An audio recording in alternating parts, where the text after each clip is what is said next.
Comment l'Iran, d'abord allié d'Israël, est-il devenu son pire ennemi? Avant la révolution islamique, Israël et l'Iran entretenaient une coopération étroite. L'Iran est même le deuxième pays musulman à reconnaître l'État d'Israël dès 1950. À cette époque, le Shah Mohammad Reza Pahlavi a été mis au pouvoir par les Alliés à l'âge de 22 ans. Pour compenser l'hostilité de ses voisins, Israël cherche dans les années 50 des alliances avec des pays non arabes comme l'Iran, la Turquie et l'Éthiopie. Côté iranien, si le jeune Shah est très proche des Occidentaux et d'Israël, ce n'est pas le cas du Premier ministre Mossadegh. Élu démocratiquement en 1951, il nationalise le pétrole, jusque-là contrôlé par les Britanniques via la Anglo-Iranian Oil Company. On n'est même pas sur des investissements directs étrangers, on est sur une prise en main de l'économie, donc véritablement ce qu'on appellerait un impérialisme économique plutôt qu'un système colonial. Dans un contexte de guerre froide, Washington, craignant un rapprochement de l'Iran avec l'URSS, impose un embargo pétrolier. Le pays plonge dans la faillite. Mais les Américains ne s'arrêtent pas là. En 1953, la CIA organise un coup d'État avec à la tête Kermit Roosevelt, le petit-fils du président Roosevelt. L'opération Ajax a pour objectif d'arrêter Mossadegh et ceux qui le soutiennent. Mossadegh est assigné à résidence et 5000 hommes soutenant ses idées sont emprisonnés ou fusillés. Cette opération marquera l'acte fondateur de l'anti-américanisme iranien.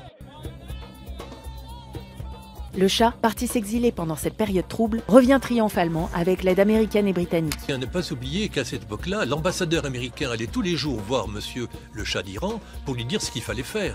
Avec une seule peur, c'est que l'URSS ne l'emporte. C'est à ce moment-là que la coopération entre Israël et l'Iran s'amplifie. La SAVAK, police secrète iranienne mise en place par la CIA, est créée afin de surveiller et réprimer toute opposition politique au régime. Le Mossad, service secret israélien, devient son partenaire stratégique.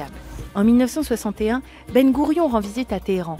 Avec pour but d'organiser un échange, Israël fournira son expertise militaire en échange de pétrole iranien. On crée le Trans-Israël Pipeline, un oléoduc qui contourne le canal de Suez et permet d'acheminer le pétrole en Europe en passant par Israël. Parallèlement, le Shah entend s'imposer comme le gendarme du Golfe. Oui, tout à fait. L'Iran, c'est un des gendarmes du Golfe avec l'Arabie Saoudite. C'était les deux piliers de la sécurité de notre pétrole. Et l'Iran était avant tout, pour les Américains et les Européens, le pays avec son armée très puissante qui barrait la route aux communistes et l'URSS qui aurait pu prendre le pétrole du Golfe Persique. Et donc tout ce qui se passe en Iran, regardez de très près. Pendant ce temps, l'ayatollah Khomeini prépare la révolution islamique. Exilé à Neuf-le-Château en France, il enregistre sur des cassettes audio ses appels au soulèvement, dénonçant la dépendance aux États-Unis et à Israël. Après un référendum populaire, l'ayatollah Khomeini devient officiellement guide suprême de la révolution, concentrant un régime religieux et politique inédit. Dès les premiers jours, il ferme l'ambassade d'Israël à Téhéran et la remplace par celle de la Palestine. Et effectivement, Yasser Arafat est le premier leader international à se rendre à Téhéran, d'ailleurs sans invitation d'ailleurs. Il y a un changement de paradigme. Et pour être influent dans le monde musulman, ce que souhaitait Khomeini en tant que révolutionnaire, en tant que chiite et persan, vous avez peu de chances d'avoir du succès dans le monde sunnite et arabe ou turc. En prenant un passeport palestinien pour libérer la Palestine, en disant vous les sunnites et arabes vous n'avez rien fait pendant 30 ans, vous allez voir moi, chiite, persan, je vais réussir à redonner aux Palestiniens une patrie. Les Iraniens ont à ce moment-là joué très fortement cette carte-là parce que c'était aussi la carte du tiers-mondisme, la carte de la révolte contre les Occidentaux. Paradoxalement, dans les années 1980, les deux pays se soutiennent discrètement face à un ennemi commun, l'Irak de Saddam Hussein.